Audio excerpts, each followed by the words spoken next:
Hi, this is Dreams of Jeannie. I'm sitting in my retreat room and I wanted to make a longer video to talk about something for a few minutes that I've been thinking about for a while, and that would be self-care.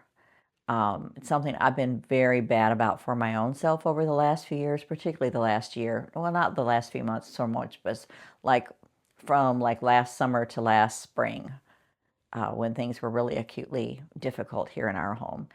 And the things that I didn't do for myself and the things I let slide for myself. And I think as women and caregivers, we tend to focus on everybody else's needs first and leave our needs to the end. And then sometimes that means we just run out of gas. We run out of time to work, take care of ourselves. We just run out of energy. We sometimes just don't even care anymore because everything has just been too much. I've mentioned before my husband's had some medical issues and over the last few years, and for a good part of that time I have focused primarily on him and his well-being to the detriment of my own. And I know this, and I'm working on that. And since he's much better now, it's become easier for me to look out for myself again.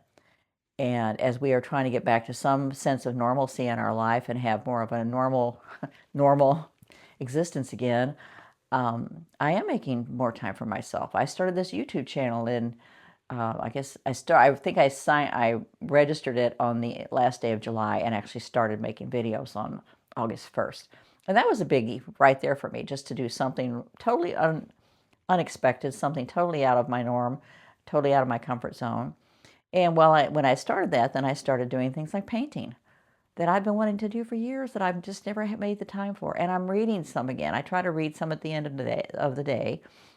Um, I'm trying to see friends again, get out and see people and look at my wardrobe and stop just living in baggy yoga pants and loose tops and work out some more again and exercise. I've let myself get out of shape, which does not help my bad back any at all. I started focusing on doing my yoga on a more regular basis, and I've tried to make that a real priority because that just helps me from top to bottom. It helps my heart and my soul and my body feel better. It's one of the best things I've done for myself and my mental health is try to start my own yoga practice at home on a consistent basis. And when I think about that, I think about maybe even for years I didn't take care of myself as well. I was busy working. I was a nurse working odd shifts, raising children with a husband who also worked odd shifts. And then when the kids got older, it was just the two of us, and still trying to keep on going and kind of coming and going and seeing each other when we could and managing things and always busy, busy, busy, hurry, hurry, hurry. And I think you start to lose sense of who you are in the midst of all of that because you don't focus on your own needs so much as everybody else's.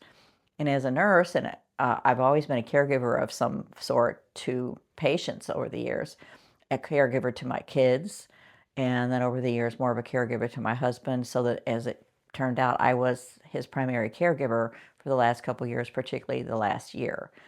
And that was a lot of neglect of myself during those times because um, who had time for me when I was trying to just keep him alive and safe, keep him from falling? And then when we thought he had dementia, to try to do everything I could to promote brain health and figure out a path forward. And then I was just in a state of constant despair and fear when I thought that's where our path was headed. And then he got a new lease on life with the brain shunt that he had placed for hydrocephalus back in July. And life opened up. I feel like possibilities everywhere now. And even though we still have some issues, and he's got another, little issue that popped up, but we're going to get past that issue and move on. And um, fingers crossed, my health stays reasonably okay, and we just kind of go on forward now.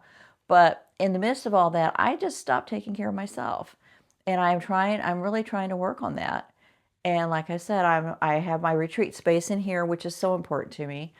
When we moved into this house 4.5 years ago, I designated this room for my own because we had the extra bedroom and we didn't need guest rooms in all bedrooms. So this became my space, and it is truly my sanctuary.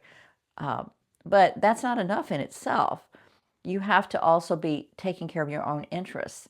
and your own health and your own well-being and your own mind. And I talk to a counselor on a regular basis, and I have off and on since I had breast cancer.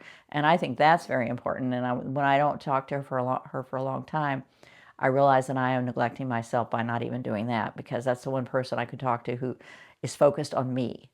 When I talk to her, she doesn't want to hear, she always wants to know how things are going, but she doesn't want to hear about how my husband's doing. She wants to hear how I'm doing and how I'm coping. And I think more women need to think about those things for themselves. We need to also make time for us as a priority. We need to think about what our interests are, what makes us happy, what keeps us going, what fills our tank, if you want to use that phrase, what keeps our spirits up, what helps our mental health, what interests would we like to pursue that we haven't had time, and as we get older, maybe we have time. Once you're not raising kids anymore, what do you want to make time for yourself in your own life? Not everybody else, but for yourself. Those are all things for women to think about as we're going forward, is self-care. And whatever that means for you. It could be different things for different people. For me, it has meant pursuing interests I've not had time for, that I didn't realize I even wanted to do, which was like painting or yoga or my YouTube channel. Who would have known I would do that? I had never even occurred to me to do that until a couple months before I did. And it's become a great source of comfort and joy and exploration and excitement for me to do this YouTube channel. But everybody's needs are different. So, I'm going round and round again. I tend to just do that. I go on and on about stuff. But my point would be, self-care for all of us is important. In whatever form that takes for you, self-care that is about you, not about your husband, your children, anybody else in your life, your parents, siblings, whatever. Self-care should be something that focuses on you and helps you and fills your tank and makes you feel like yourself and fulfilled and loved and comforted. And I think that's all I got for now. Self-care, it's important.